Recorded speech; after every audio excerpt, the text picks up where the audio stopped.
Hello there, dear friends, and welcome once again to the Relaxed Fantasy Review. Today, we're continuing our series in the Brand New Player's Handbook, talking about the subclasses that we find within. Today, we are getting very close to the end of that series because we are up to the last class in the book, the Wizard.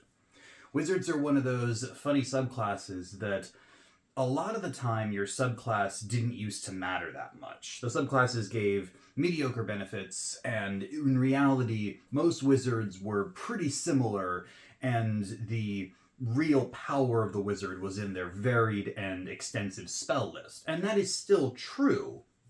However, the subclasses have been tweaked and improved in a lot of ways. Today we're going over my actual personal favorite from the Old Player's Handbook, the Abjuration Wizard. I love wizards, I love their power, but I think that adding defense to them, which is what Abjuration magic typically is defensive magic, is such a game changer. And the Abjuration Wizard really sells it, but can they pull through on what they're selling? How have they been tweaked in the new book? We'll get into the details here in just a moment. Before we do, though, I'd like to let you know, Relaxed Fantasy Review has memberships. For just $1 a month, you can support me here on YouTube and get a couple benefits. First, you get a little badge next to your name in the comments, letting folks know you're a supporter. Also, you get early access to my videos. I upload videos Monday, Wednesday, and Friday, and I upload them a day early for members only. And finally, you get VIP access in the community Discord. Anyone is welcome to join Relaxed Fantasy Review's Discord. You can find links in the video description or the channel description. But if you're a member of the channel, you get automatic VIP access, and you can talk directly to me about D&D, about the YouTube channel, whatever you like. If any of that interests you, you can click the join button. It's just down there next to the subscribe button. And if it doesn't interest you, that's totally fine too. Just being here on the channel, watching the videos, liking, subscribing, all that stuff that costs nothing. It's a wonderful way to support me. So thank you for watching my content here on YouTube. So wizard subclasses in general have been tweaked a bit because now all classes get their subclass at level 3. So that's 2 levels of wizarding you're going to go without your subclass. So, more reason to start the game at level 3. But at level 3, you get 2 things from being an Abjurist. First, you get Abjuration Savant. This has been changed. In the old days, it was a thing that just made it cheaper for you to copy Abjuration spells, but no longer. Now, when you get this feature, you get a couple free spells that are all from the School of Abjuration. It's your choice what you get. And then as you level up, every time you add spells to your spell book, you get to add 1 extra spell that's from the Abjuration School. So instead of getting 2 spells for free per level, you get 3 now. And this is true across all the subclasses in the Player's Handbook. Now, how good are Abjuration spells? I mean, usually right at level 1, you're picking Shield and Mage Armor from the first level spells. And when you get to level 5, things like Counterspell and Detect Magic are classic pickups. But they're not the only Abjuration spells in the game. Arcane Lock, that's an Abjuration spell. Banishment is Abjuration. Circle of Power is an Abjuration spell that wizards have now. Contingency is Abjuration. Prismatic Wall, Anti-Magic Field. There's always going to be an Abjuration spell or 2 at every level of the game that's going to be a real nice, I might not have taken this normally, but I'm going to take it because I'm an Abjurer, and it's going to come in handy. I give this feature 9 out of 10 overall. It's not the most powerful spell list to pull from, but there's definitely a couple key hits in there that's going to feel good to have. The other thing you get is your famous Arcane Ward.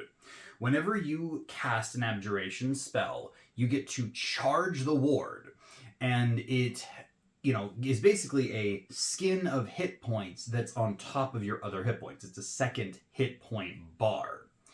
And it takes the hits before you do. So basically you just have, it's like temp HP, but crucially it isn't temp HP. As in, if you get temporary hit points from another means, the ward actually comes before them. So the ward takes the hits first, then the temporary hit points, and then finally yours. So it does make you quite a bit tankier and able to take a few more hits. Now, on top of that, when you recharge the ward, you can use abjuration spells, and the ward will recharge.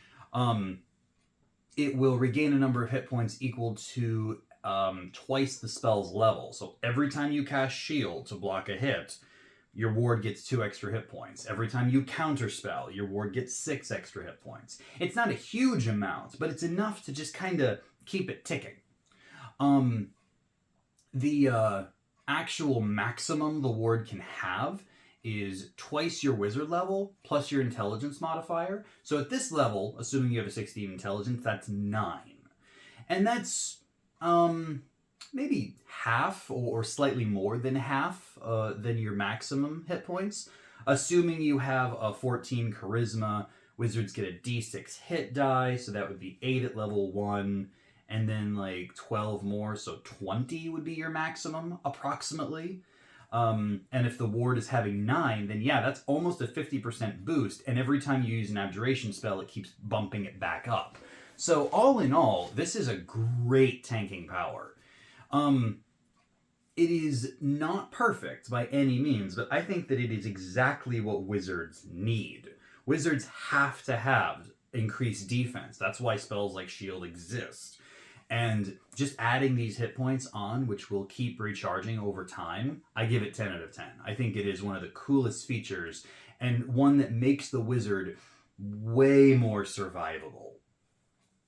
And this continues at level 6 when you get the projected ward power. Now, when a creature you can see within 30 feet of you takes damage, you can use a reaction to extend your arcane ward to absorb the damage.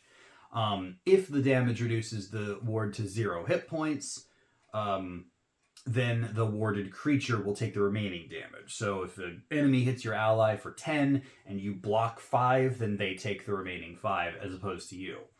If the creature has any resistances or vulnerabilities, you apply them before reducing the ward's hit points. So that's actually a good thing.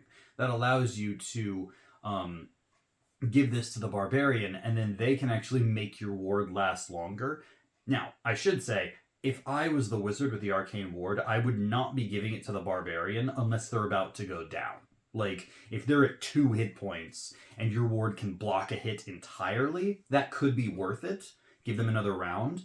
But, honestly, you're the one who needs it. You know, maybe you could protect your fellow sorcerers or warlocks or bards or something. But I'm not going to be using this to protect the tank. I'm not going to use this to protect a heavily armored fighter or paladin or a raging barbarian. Again, unless they're about to go down, my ward could save them.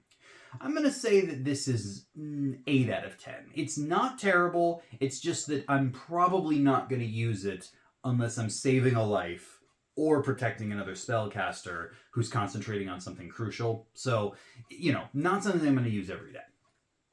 Now, at level 10, you get the ability Spell Breaker. And this says that you always have Counterspell and Dispel Magic prepared. Now, by this level, you probably already have that. Abjuration Savant, they're already in your spell book. But now, they are always prepared, and you can cast Dispel Magic as a bonus action, and can add your proficiency bonus to the ability check involved. So now, Dispel Magic's way easier to use mid-fights. If someone's got a curse on them, or if someone has a magic effect that's hurting them, it's much easier for you to just say no and turn that off. When you cast either spell with a spell slot, the spell slot isn't expended if the spell fails to stop. So this means that you can counterspell with, reckless abandon. Like, if you counterspell and try to stop a spell and they make their save, you didn't waste your 3rd level spell slot. And that's kind of awesome. Counterspell received a significant nerf in the new book. It's no longer just an automatic thing. There's a saving throw involved, meaning that bosses with legendary resistance can use their legendary resistance to power through and just make the save automatically.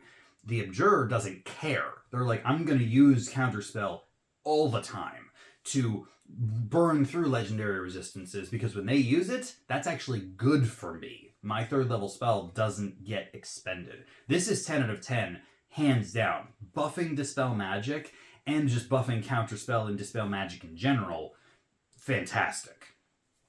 Finally, at level 14, you get Spell Resistance. This says that you have advantage on saving throws against spells and resistance to the damage of spells. So this is magic resistance doubled, basically. Like, you already get the advantage from magic resistance, and that's awesome, and that makes it way more likely you're going to succeed your saves. And then even if you fail, you're still taking half damage, and if you succeed, you're taking a quarter damage.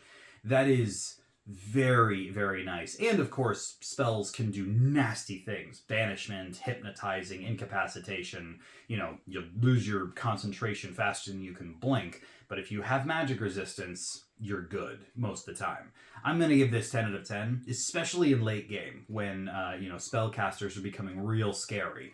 And yeah, I think this is definitely a very worthy capstone of the Abjurer.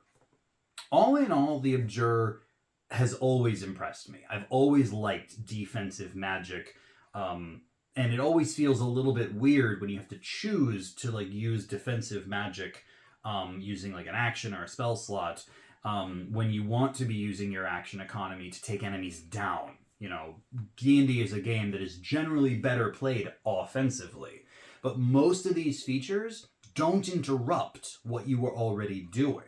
You know, your Arcane Ward just automatically recharges when you cast spells. Your Counterspell and Dispel Magic, it improves Dispel Magic's action economy. And the projected ward is, okay. And then Spell Resistance is a natural passive buff. This is not interrupting your wizard power. And I think that makes this a really good subclass. Obviously, it doesn't add to any damage you're doing. It doesn't make you a more powerful wizard, but it definitely makes you more durable. All in all, I'm going to give this 9 out of 10. It is certainly not the most powerful wizard. I will never make that claim. But I will say that you're going to be hard-pressed, maybe other than the classic Bladesinger, to find a more durable wizard. One that is not going to drop just because they, get a goblin sneaking up and stabbing them.